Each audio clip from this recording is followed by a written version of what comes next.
Everyone, this is Shikha Srivastava from mathematics firm. आज हम लोग क्या पढ़ेंगे? आज हम लोग class 8 chapter 11 that is direct and inverse proportions में एक्सरसाइज 11.1 का क्वेश्चन नंबर 10 सॉल्व करेंगे। Question is a loaded truck travels 14 kilometre in 25 minutes. एक लोडेड ट्रक है, मींस उस ट्रक में कुछ सामान रखा हुआ है, ठीक है। वो जो ट्रक है वो 25 मिनट में 14 किलोमीटर की डिस्टेंस ट्रैवल कर रहा है। If the speed remains same, उसकी जो स्पीड है वो through out journey same speed है, मीन्स स्पीड कांस्टेंट है, तो how far can it travel in 5 hours. तो आपको बताना है कि 5 आवर्स में कितनी डिस्टेंस ट्रैवल करेगा। तो चलिए सबसे पहले हम टेबल बना लेते हैं, जो भी डेटा गिवन है यहाँ लिखिए डिस्टेंस ट्रैवल्ड,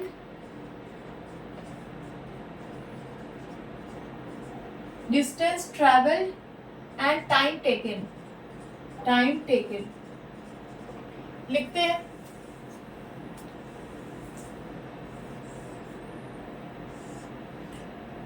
टेबल बनाने से क्वेश्चन बहुत ही आसान हो जाता है, तो आप लोग टेबल जरूर बनाना, तब क्वेश्चन को सॉल्व करना।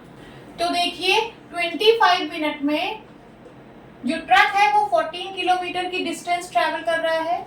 14 किलोमीटर 25 मिनट में, और क्वेश्चन पूछ रहा है कि 5 आवर्स में कितनी डिस्टेंस ट्रैवल करेगा। यहाँ पे लिखिए 5 आवर्स में कितनी डिस्टेंस ट्रैवल करेगा। तो इसको मैं मान लेती हूँ x। सबसे पहले आप लिखिए let the distance travel in 5 hours be x। अब देखिए क्वेश्चन में दिया गया है कि स्पीड सेम है, जो ट्रक है वो सेम स्पीड से चल रहा है, पूरी जर्नी में उसकी स्पीड सेम है, ठीक है। तो अगर वो 25 मिनट में 14 किलोमीटर की डिस्टेंस ट्रैवल कर रहा है तो 5 आवर्स में इससे ज्यादा डिस्टेंस ट्रैवल करेगा, क्योंकि यहाँ टाइम बढ़ गया है। जब टाइम बढ़ गया तो डिस्टेंस भी बढ़ जाएगी, ठीक है। तो मैं यहाँ पे लिख रही हूं as the speed remains same, ठीक है, स्पीड सेम है, so more the time taken, more the time taken, more the distance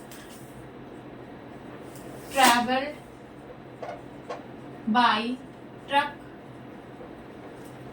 would be, ठीक है। जितना टाइम बढ़ेगा उतना ही ट्रक ज्यादा डिस्टेंस ट्रैवल करेगी, ठीक है। तो एक क्वांटिटी के बढ़ने पर दूसरी क्वांटिटी भी बढ़ रही है, इसका मतलब दोनों क्वांटिटी डायरेक्टली प्रोपोर्शनल है एक दूसरे के। तो मैं लिख सकती हूं सो time taken and distance travelled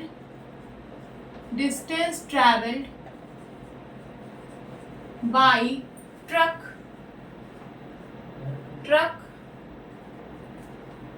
are directly proportional to each other, ठीक है। ये दोनों क्वांटिटीज एक दूसरे के प्रोपोर्शनल है, तो इनका रेशियो कांस्टेंट होगा, ठीक है। तो इसका रेशियो इसके रेशियो के बराबर होगा। यहाँ पे लिखिए 14/25, ये किलोमीटर में है, ये मिनट में है, minute. 14 kilometre upon 25 minute is equals to x/5 hours, ठीक है। आवर्स को मैं मिनट में कन्वर्ट कर रही हूँ, तो ये हो जाएगा x/5 इंटू 1 घंटे में 60 मिनट, तो 5 घंटे में 5 इंटू 60 मिनट, तो ये इसके बराबर होगा। मैं यहाँ पे लिख रही हूँ 14 kilometre upon 25 minute is equals to x/5 into 60, कितना होगा 300 मिनट। मिनट से मिनट कैंसिल हो गया, क्रॉस मल्टीप्लाई करा के x की वैल्यू फाइंड आउट करेंगे, ठीक है। तो ये हो जाएगा 25x is equals to 300 into 14 kilometre.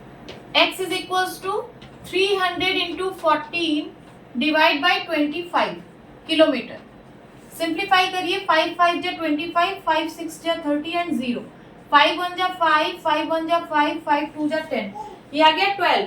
12 into 14, 14 को 12 से मल्टीप्लाई करा दीजिए, आंसर आ जाएगा 4 2 जा 8, 2 1 जा 2, ठीक है। देन 2 1 4 जा 4 एंड 1 1 जा 1, 168 आ गया, कितना 168 किलोमीटर। यहाँ पे आप लिख देना x की वैल्यू कितनी आई, 168 किलोमीटर। तो आप फाइनल आंसर क्या लिखेंगे कि 168 किलोमीटर डिस्टेंस, 168 किलोमीटर डिस्टेंस